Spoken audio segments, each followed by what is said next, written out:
Hello and welcome to the Heads and Volleys podcast with me, Lee Dunn.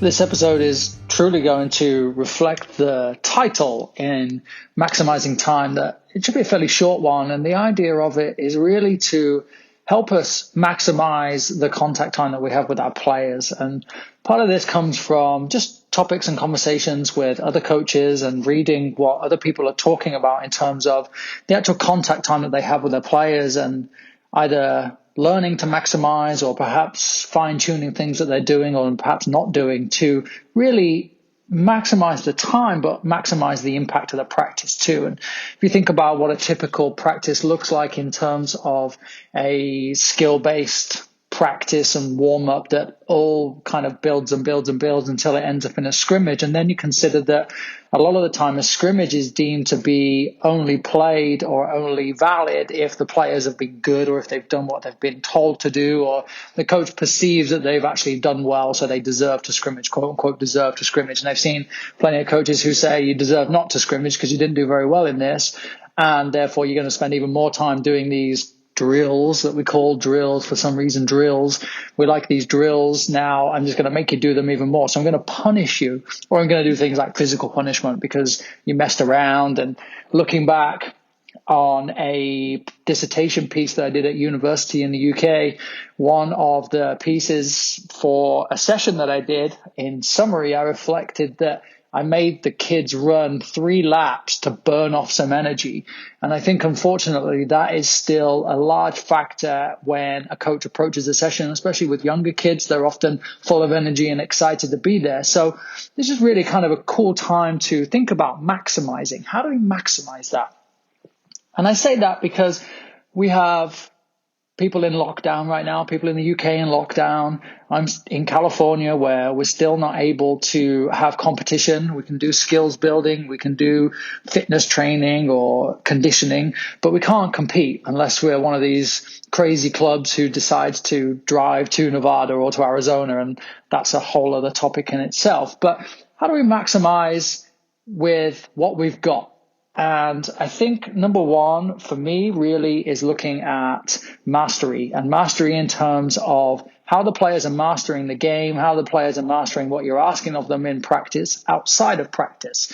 So how many of your players, or how much of your teams, or how many of you as coaches are challenging your players on a daily basis, on a weekly basis? And I had a Zoom call just recently with a coach where we were talking about how valuable it is to show them something that maybe they will never be able to do in a week. So you show them an around the world or a Rabona or something cool that a young player probably isn't going to be able to do straight away and probably won't even remember, to be honest. And that's where the beauty of something like YouTube comes in, because then I film that skill, I'll send it to the parents, I'll send it to the players if they're old enough, and I'll show them in practice or in our session, whatever that session may look like.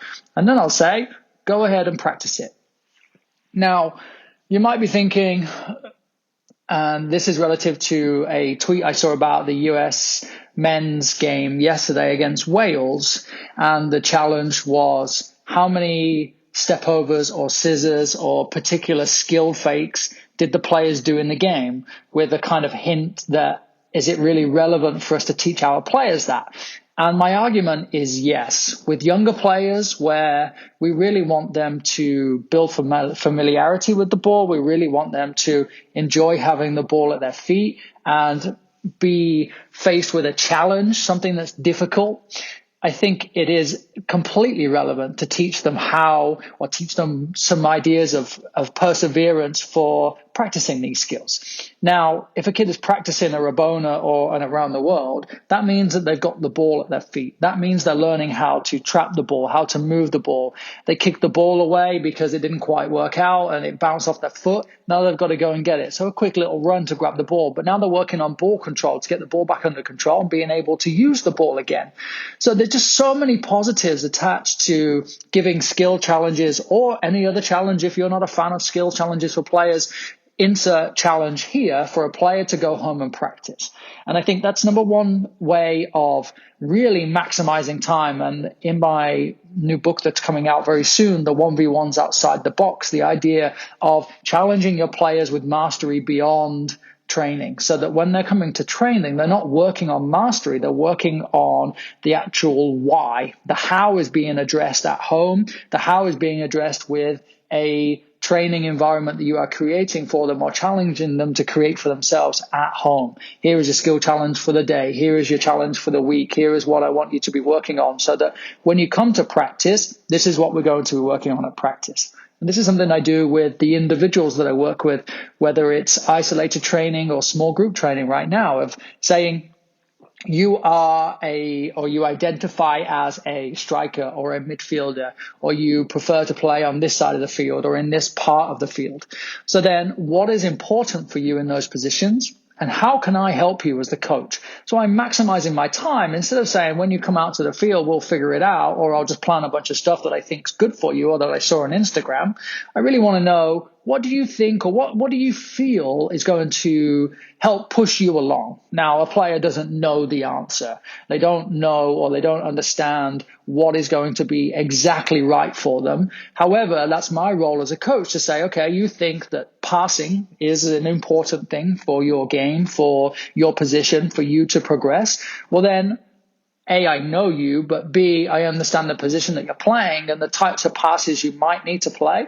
I'll ask you about your coach and your team and really begin to understand who you are and how you play. That to me is maximizing the time, so that as soon as you step on the field with me, you are already in an environment that's going to benefit you. Now, when you have your team together, you have your group together, do you have a organized and regimented warm-up? Do you have an introduction, so that when the players are arriving, they do the same thing all the time, or they're in the same environment every time? And I think about working with some coaches where they've always done the same warm-up regardless. And as the players get older, the players take control of that. The players are responsible for warming themselves up in this environment. This is what we do. This is the 2v2. This is the ball skills, whatever it is. This is what we do. I've gone the other way, where I've said, as soon as you get to practice, there is a scrimmage, and we go all the way up to 3v3. And then we start a second field and we play 3v3. And this is our warm up, which I think is really valuable for younger ages, because it's an immediate activation. If I think back to myself teaching lessons for my dissertation at university and making kids run to burn off energy, this is everything that I'm encouraging people not to do. And one of the ways that you don't do it is by having scrimmages. Now, that said, in California, of course, scrimmages aren't really something that you can be doing right now unless no one's watching. And I know there's plenty of people doing this. But if you're in another state or another country and it's available to you, then I think there's enough people out there that will argue that you should be scrimmaging as soon as players arrive. Older players may need to warm up, but you build in an organized routine. You think about things like the FIFA 11 Plus, where it's the same movements. Then you build in this a situation for your players that maybe you have captains, maybe you have it already set up, maybe you have a brilliant training complex where you spray paint the markings on the field so they always go through the same markings every time before they even step onto the field with you. Now you're building this pattern of movement, you're building this expectation, you are maximizing your time because your players are arriving, they're warming up. Now, something else that's really luxury, if you have the ability, for example, you may have 2 sessions back to back, or you start at training at 5, but you get your players there at 4:45. Now we're really maximizing the time and getting an additional 15 minutes of messing around. I think we'll be honest and say that messing around is valid for young players. They like to mess around. They like to spend ages putting their shoes on. They like to do whatever they're doing. I trained a kid yesterday who had to put Gatorade powder into his water bottle, which took a really long time. I was really surprised at how long it took, but it was quite entertaining, and he was there early. So he had a couple of minutes, and that's what he chose to do with his couple of minutes. Then absolutely fine. You fire away, kid. I'm going to actually enjoy watching you do it. But now I'm maximizing the time, because as soon as the session starts, 5 o'clock, we're on the nose. We're ready to go straight away. Now, if you have older players and perhaps you've been locked down again, or you are still holding Zooms with your players, what a great time to introduce the idea of a collaborative warm-up, a team idea that this is what we're going to do when we arrive at a game or a training or both situations perhaps. And then you spend the next week or so over Zoom as a team in perhaps breakout groups where everybody creates an aspect of a warm-up or an aspect of the training environment that everybody agrees on or that we collaborate on, and then we all have buy-in on what this is going to be. Now, as a coach, there are some specifics that I want in there, so I might break it down and say across the team there's going to be 3 groups. This group is going to be involved in the stretching or the dynamics. This group is going to be involved in a conditioning element, and this group is going to be involved in ball work. And they may have crossover, they may work together, however, but I'm making sure that I get the topics that I want in there, and then the players are going to be creative and come up with whatever they want. Because ultimately, if I'm on the field and I'm watching them warm up in a warm up that I've created versus a warm up that they've created, I would expect them to have a little bit more energy and a little bit more excitement for the one that they've created. It's easy for me to say, here is what you do. And if you're working with clever individuals or individuals that you're empowering, really they should be questioning you and saying, why, coach? Well, this is my counter to that by saying, why are you doing that? Why do you want to do that? I want you to go and do it. And it all falls under the idea of maximizing time. Players are coming and they're working straight away. Now, the second part of this is all about the idea of communication. And I've harped on this a lot, and I talk about this a lot on my Twitter, where I'll talk about using things like tactical path, and I'll show the players what we're going to do, or I'll show the individuals that I'm working with an aspect of what the training looks like. And I'm a huge believer in this because I think people like answers. People might say they like surprises. I sometimes like a surprise when I go to the gym and I don't really know what's coming, especially if it's hard. It's really hard to not go to the gym when you're already at the gym. But if you think about a training environment for players, if you're building it around a games-based environment, then it's always going to be a game of some variation. Games are fun. Now with these games, I'm saying to my players, here's a little clip, here's the tactical pad of the 5v5 game we're doing. Here are the nuances. For example, it's going to be high press is going to be underpinning the actual game. So if you win the ball in the opponent's half, then it's worth 2 goals. So they see the game setup. They understand the rules. So then when they get to practice, we go through our organized warm-up and then we go play. I'm not overloading or underloading with a subtle hint at having the defenders fail so I can work with the attackers or I can give the attackers success or anything like that. That's not how I run my training sessions. It's typically always balanced numbers. If I have an odd number, I'll use that player as a spare player, as a feeder, or as a bumper. Or if I have 5v5 to a goal, then we'll have a goalkeeper. So it'll technically be a 6v5, but a 5v5 on the field. I have all of these things out there ready for the players to see. So when they receive them, now they can say, okay, I don't have any questions. Or, and here is always the case, I say, okay, you guys got the video, and then half of them will say I saw it, half of them will say I didn't. Some of them have had their phones taken off them because they were bad in school or whatever they've got going on. But now at least 50% of my group already knows what's going on. They self-organize, they coordinate with each other, they know the rules, and away we go. And if I think about going to coaching school and watching a nervous coach or a coach working with, and I've done it myself too, with a new group of players where you're trying to get to know them, trying to introduce things, trying to instill a little bit of your personality in your introductions. Now we're talking 2, 3, 4, 5 minutes of talking. Now we're also talking about bringing players together where they may lose focus a little bit. Maybe the COVID rules within your state, within your country are saying that you shouldn't be getting players together that close anyway. So if I'm showing all of this ahead of time, I'm maximizing my time. They're coming out, they're stepping straight onto the field, and they know exactly what's going on. Yeah, of course, I might have to stop it and explain again or show again, or maybe answer some questions on little things that they may need clarifying. And I may even have to change it because we all know that once you put this best laid plan down on paper, and you put it on the field and the kids figure out a solution, which was not a solution that you had figured out. And now they're just completely ruining the plan of how you wanted to press high and then the other team is just beating them from distance so they can't even get close to press. Now I've got to make changes, but the game is going on and I'm able to organize that session whilst it's still going. I am maximizing my time.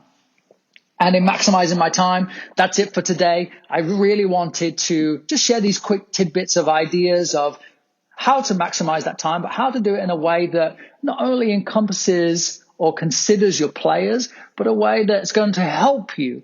You're planning your sessions ahead of time. Why not take a picture of your session plan and send it to your players and say, this is what we're working on. Maybe you even just introduce the topic. I understand the idea that if they know it, maybe they're already going to play within those solutions, but I'm not showing them solutions. I might just show them a still of the game setup. And you can definitely go that way. And then maybe if you play that same game again, now you show them a video and say, this was perhaps a trend. This is one way we could do it. This way is worth 2 goals. This way is worth 3 goals. This way is worth 1 goal. Now I'm maximizing my time. And again, I can't stress enough that we have such limited time with our players. In California, our players are falling behind in terms of everybody else in the country playing games for the most part, or maybe a privileged club or a supported club can afford to travel and road trip to Arizona or Nevada from Northern or Southern California to go and play in games. Now they're being advantaged. So the best thing we can do if we're stuck in our own state, if we're unable to play and compete, is we can maximize our time. And I think these are just some real quick ideas that you can take into your environment, to your players. And I encourage you to let me know. I want to know if that's realistic for you. Is it realistic for you to text an image to your players? Is it realistic to tell them ahead of time? How do you tell them ahead of time? Does it work? Do you put it on your Instagram and say, hey, everyone, check out my Instagram every day? Not only do you begin to get followers from that or story views, but now you're putting it out in a place where you can be held accountable too. And I think the more we can give our players, the better we're going to be serving them. The more they're going to be involved, the more they're going to feel like they belong in an organization or in a group, where right now, if they're not in school or if they're in small pods with the same people, they might be feeling a little isolated and a little bit left out. I saw a really sad stat about the amount of cases of depression since COVID, especially amongst youth that are not playing in sport. Now, we have a chance to keep them involved, to keep them playing, whether that's actually on the field in a 11v11 game, or whether that is in an environment where they're part of a group that's coming up with a new team warm-up. I think we can do so much for our players, and we can be available for them all the time, and we can give them so much more than we are currently giving them. So I'd love to know from you. Hit me up at LeeDunneSoccer. I'd love to know if you are doing other things that I could share from your perspective. I'd love for you to leave me a voicemail and let me know what you're doing. Let me know if you think there's something that everybody could do, or something that's working for you, or something that I've mentioned that does work or doesn't work. This is how the soccer world works right now. It's a collaboration, it's a giving, it's a sharing of ideas. And here are just some of my ideas for you. There's always more coming from me and Heads and Volleys podcast, so look out for that real soon. Keep in touch with me, as always, at LeeDunneSoccer on Instagram and Twitter. Connect with me on LinkedIn. I'm always looking for new connections and new ideas of sharing, and I have some pretty cool articles on LinkedIn too. So look out for me, I'll look out for you. More coming soon.